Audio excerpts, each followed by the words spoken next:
Hello and welcome to Terrific Tuesday. Yes, I am aware it's not Tuesday, it's Wednesday, but it sure feels like Tuesday after the long weekend. Our ADSL, our fiber line, decided to take a break with us over the long weekend, and we were only fully restored by yesterday afternoon. So, here's your Terrific Tuesday on a Wednesday.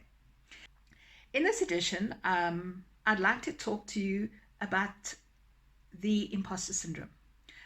August is Women's Month. It's about empowering ourselves and men too. Please, let's add them into here as well, because self-empowerment is for everyone.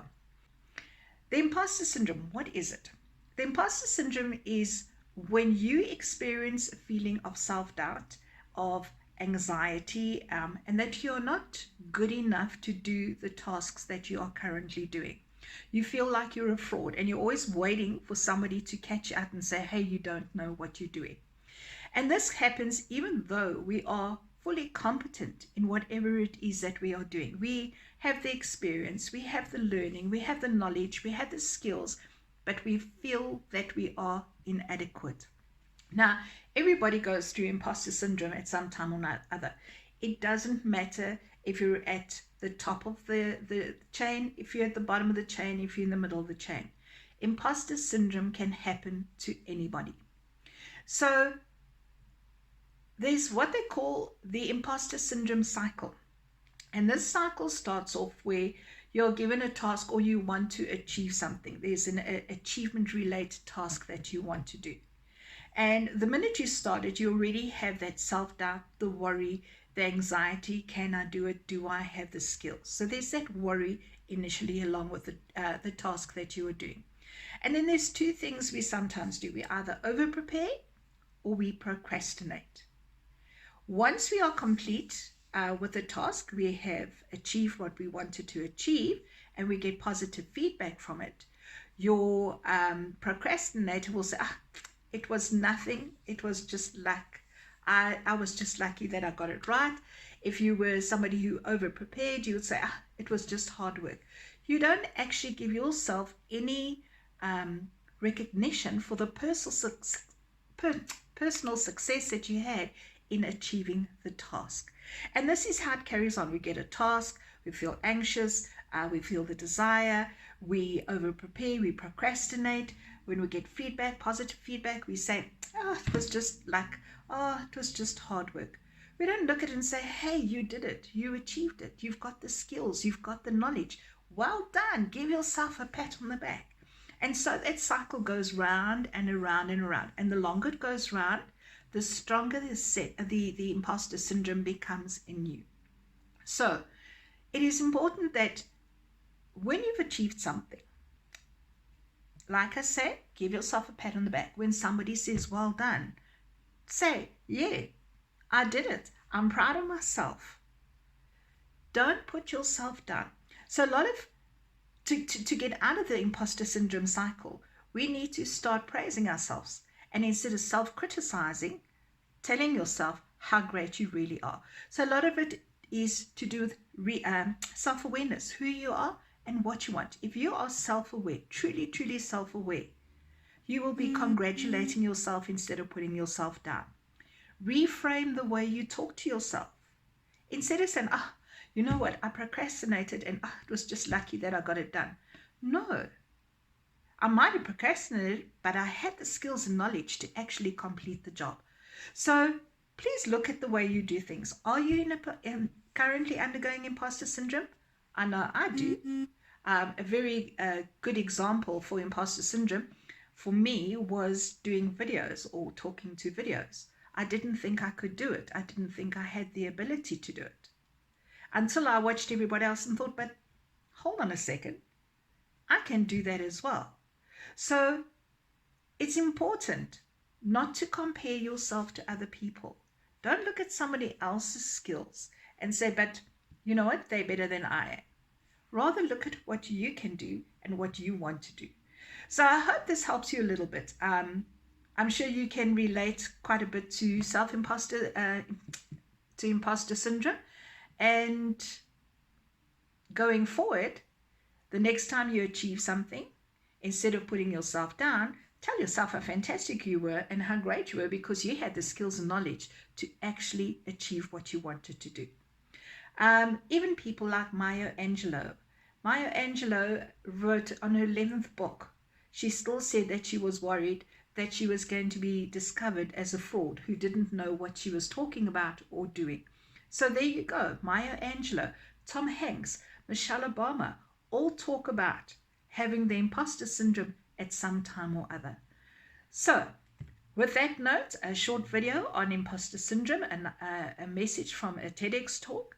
And then we will go ahead and look at our technical skill for today. Our productivity tip will be how to use the tab in MS Word.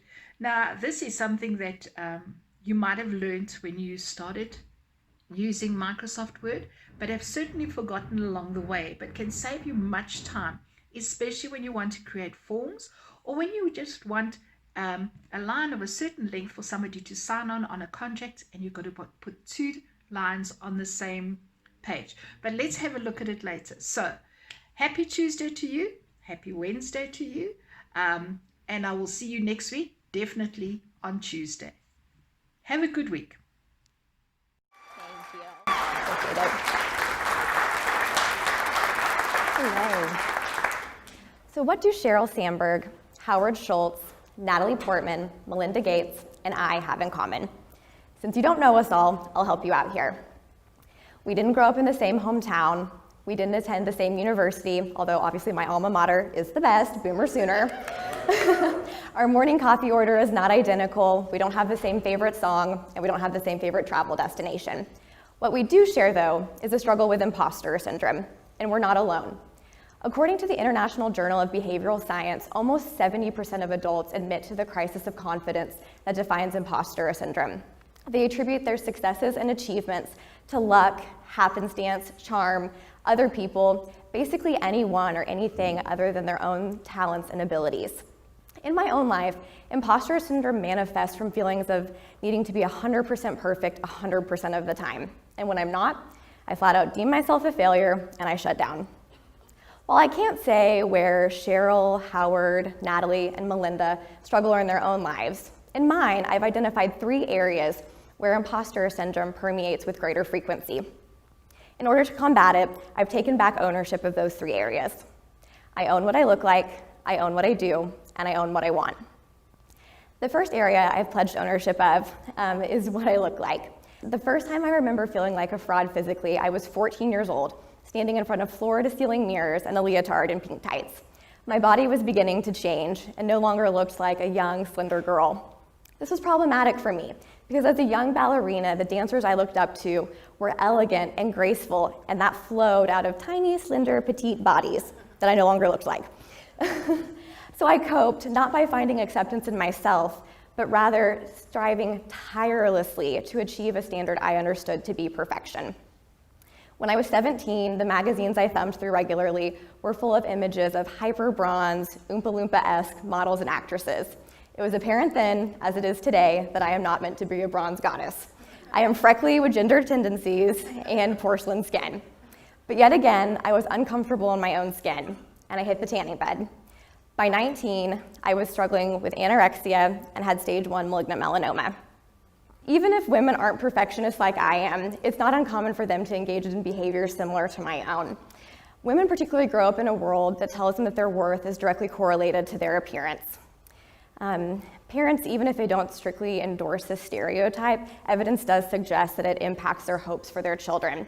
A 2014 study showed that American parents Googled, "Is my son a genius?" twice as often as they Googled, "Is my daughter a genius?" Likewise, searches regarding appearance were far more frequent for girls. Parents Googled, "Is my daughter overweight?" 70% more often than "Is my son overweight?" So actress Melissa McCartney, here we go, said about her own weight not all that long ago, "I'll be up, I'll be down, probably for the rest of my life. The thing is, if that's the most interesting thing about me, I need to go have a lavender farm in Minnesota and give this up, because there has to be something more." And she's so right. We are not defined by our appearance, and it is absolutely not the most interesting thing about us as human beings. And in fact, fixating on it robs us of the things that actually do make us attractive: joy, confidence, individuality. So even though at times society and my own brain may try to tell me that I should strive for certain standards, I refuse to let that happen because I have taken back ownership of my appearance for myself. The second area of my life I've pledged ownership of to combat imposter syndrome is what I do. Currently, I'm the Chief Operating Officer of a family foundation that supports entrepreneurship, innovation, and community engagement in Tulsa. I'm fairly new to the world of philanthropy, only having been in my role about 2.5 years. My time before I spent in the energy industry, which equipped me with the leadership skills, financial acumen, and project management background necessary to be successful in my role. However, when I stepped into it, I was instantly fraught with feelings of insecurity. I figured in no time flat, my boss would realize she had made a huge mistake and that I was not qualified at all. Instead of focusing and reminding myself on the skill sets and talents I had gained over time, I focused on deficiencies that I perceived in knowledge and in network. It's really hard for women, particularly, to own their abilities and accomplishments for a couple of reasons. In the workplace, women face harsher criticisms than their male counterparts when self-promoting. Interestingly enough, women rather than men deem other women who advocate for themselves as highly unlikable. Compounding this perception problem is feedback that a lot of women receive when they're little, that good girls should never do anything boastful or braggy or bossy. So then women grow up feeling very uncomfortable owning these accomplishments for themselves. So the third area of my life that I have pledged ownership of to combat imposter syndrome is what I want. So despite having desired to go to graduate school from the time that I finished my bachelor's degree, I started putting the needs of my family, my friends, my employer, my hypothetical, potential, maybe future children, basically anyone in my life that I assigned value to, I was putting ahead of my own aspirations. I was so afraid that taking on this one more thing would just make me ineffective at everything else in my life I assigned so much value to. So I didn't pursue it. I let my potential fear of failure rule my life. And I also thought to myself, despite the fact I was a really good student in high school and undergrad, graduate school would likely be different. Inevitably, I would walk in day one and people would realize, this girl is not that smart, she should not be in this room, she needs to get the heck out. So again, I fixated on that and not what I really wanted. About 18 months ago, the height of my imposter syndrome, it was at its max. The weight was the heaviest and I was really feeling not so great about myself. At the same time, a peer of mine was embarking upon a new adventure. She was moving to the East Coast, pursuing a graduate degree that she was incredibly passionate about. And I was jealous. We had the same fears, but we were operating in completely different circumstances. She was letting what she was most motivated by be her North Star, and I was letting my crisis of confidence be my guiding light. What my friend taught me was that by going after what we're most motivated by in life and owning that, we're being proactive to fend off imposter syndrome. And so today, I'm halfway through my graduate degree. Mostly. Meg, you could maybe tell me I'm maybe not. And you know what? Guess what, guys? I'm not a higher education fraud. Hooray! Maybe I would like a little bit more sleep and to read for fun more often than I do, but I've gone after what I want and I have never regretted it a single time. So I stand here today and I pledge to myself that I own what I look like, I own what I do, and I own what I want. I am freckly with ginger tendencies, and that's perfect because that's my standard of beauty for myself. I'm a COO of an organization, and I'm good at my job. I work hard, and my talents and abilities have earned me that role. It wasn't luck. I know what I want in life, and I go after it. After I finish graduate school, I want to start a social enterprise that empowers women's economic independence. So how will you own these three areas in your life? You may be sitting in this room right now and say, I don't identify with imposter syndrome. I'm confident. I know what I'm doing. But I would encourage you to think about it and let it resonate and really explore what that means for you so you can be proactive to fend it off from permeating your psyche. You'll never be a fraud if you empower yourself to own your own life. Thank you.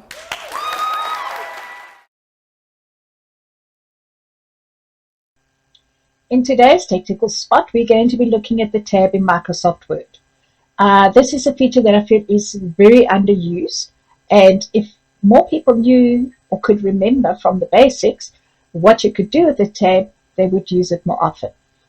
Now, your tabs are found in the top left-hand corner, just above your page. If you can see here, I've taken my cursor there. Mine is defaulted at the moment to the bar tab, but now there's 4 different tabs that you can get.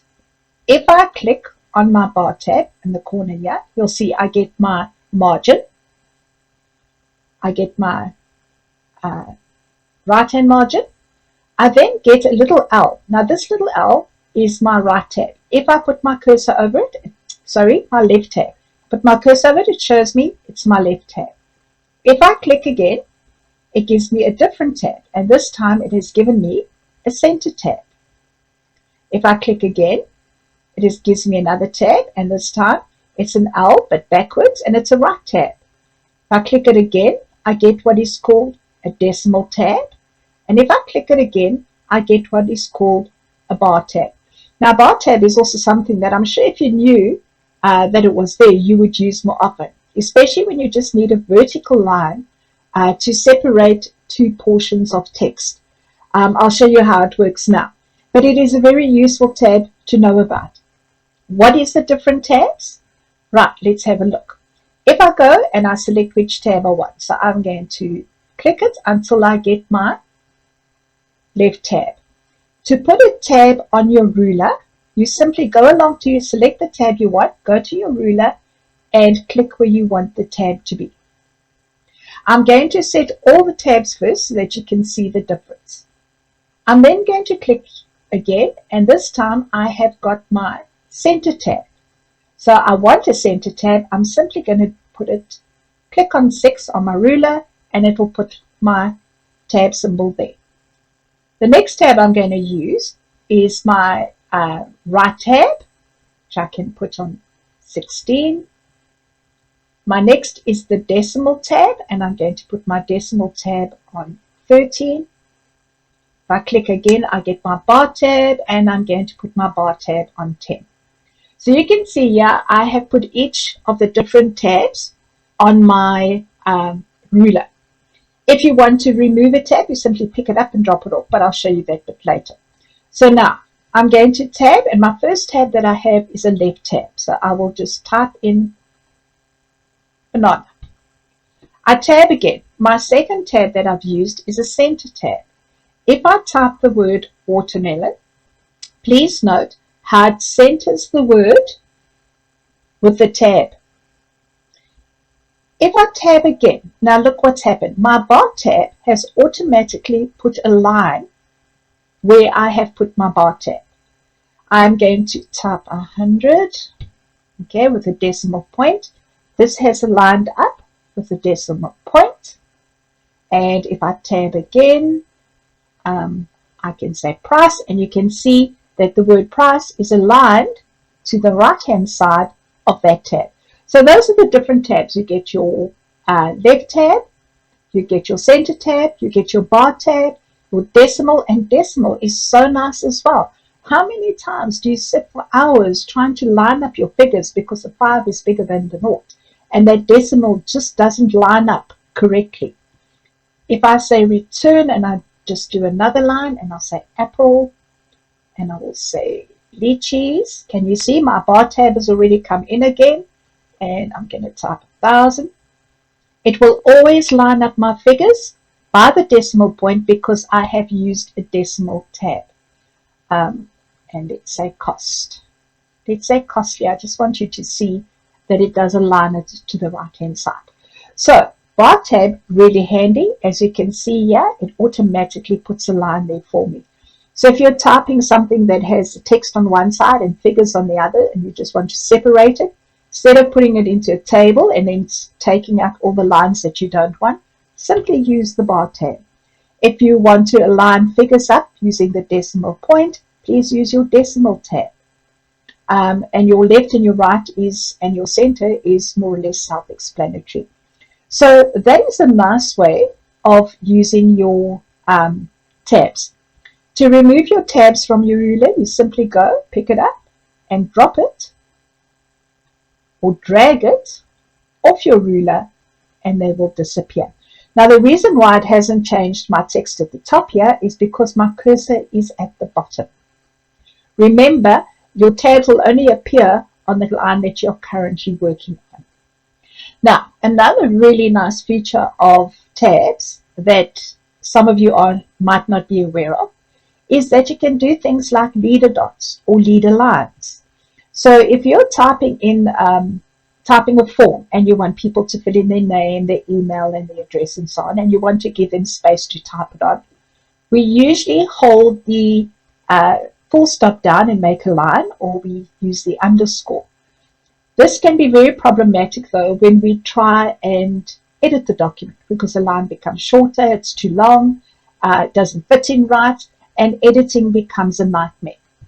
So if I have a look here, I'm just going to delete this, and I'm going to say I'm typing a form and I want somebody to put in their name, I want them to put in their email, and I want them to put in their street address. I now want to give them a line that will go to the end of the page, giving them space to fill it in. So instead of using my full stop or my underscore as what we usually do, I'm going to use what we call a leader dot. I want to fill in a line of dots for the person to fill in. So what I'm going to do is I'm going to go into my paragraph dialog box. I'm going to select tabs. You can see here in the dialog box for tabs, you've got your alignment, which is what we just spoken about, the left, the center, the right, the decimal, and the bar. And underneath it, we've got something called leader. Now, leader means it's going to give you dots from one tab to the next. So if I have a look here by name, I want to start my dotted line, say, at 2 centimeters. So I'm going to say, when I tab to 2 centimeters, okay, I don't want any leader, and I'm going to set. I then say I want to put a dotted line, say, to, let's make it 12. So I'm going to put in 12. And this time I'm going to say, when I tab, I want to have leader dots, okay, to position 12. And I'm going to say set, and I'm going to say okay. Now, you can see that if I look on my ribbon, view on my ruler, it's given me a tab at 2, and it's given me a tab at 12. On my first tab, because I said no leader dots, it'll leave a blank. On my second tab, because I asked for leader dots, it will automatically put a line in for me. Now, this is so cool for a number of reasons. If you want to change the size of that line, say I think, oh, that's too long on my page, let me make it shorter. You just have to move your tab. You don't have to delete dots. You don't have to throw all your page alignment out. You simply click on the tab and drag it on the ruler to where you would like it to be. How cool is that? If I wanted, now remember what I said to you earlier, when you set tabs, it will only be applicable to the line that you put it on. So it hasn't given me tabs. If I click on email, you can see it hasn't given me tabs. I can simply click there, say format paintbrush, and I can have my tabs. If I set my tabs and then only did all the typing, it would automatically have the tabs there. But you can easily copy and paste with your format. You can see if I wanted to make my email line shorter, there you go. So much easier than holding the underscore down or holding the dots to complete it. Now, the other place, as I mentioned earlier, where this is really useful to use, is if you've got a document and you want to put 2 signatures and you want the signatures to be on the same line. That can also be so hectic because we'll use a space bar and then we'll space along and we'll space bar and then the one line's longer than the other and so on and so forth. If you use what I just showed you with the leaders, it will make it life so much easier for you. I'm going to put in 2 lines for signatures here. I'm going to go to my paragraph dialog box. I'm going to select tabs. Now it says, where's the first tab position that I want? And let's make it, say, 5. So I'm going to say at 5 centimeters. And I want a leader dot, and I want it to be just a line. And I say set. Now think about it in your mind. You've got a line, then you've got a blank space, and then you've got another line. So now I want to put in a tab that's going to give me a blank space. So I'm going to say from 5 to, say, at 8 centimeters, I want you to give me no leader dot and set it. Now I want to put in a line for the next signature. Now my first line I'm at 5 centimeters. So if I add 5 to 8, that would make, say, 13 centimeters. I want another line, leader line, and I'm going to say set, and I'm going to say OK. So now if I tab to my first spot, I get a line for a signature. Tab to my next spot, it's going to give me the blank space, and I tab to my next spot, it's going to give me a line. So you can see that this is so much easier and so much less frustrating. Just think of the time that you have spent when you take out some of those dots or those lines and it just throws everything up. Or your document doesn't look neat and tidy because you have spaces in between or you haven't aligned them properly. So hopefully this is a good tip for the week. Please remember to use it. Remember what the tabs are for and use them where you can in your documents. It's a great, great time saver. Till next week.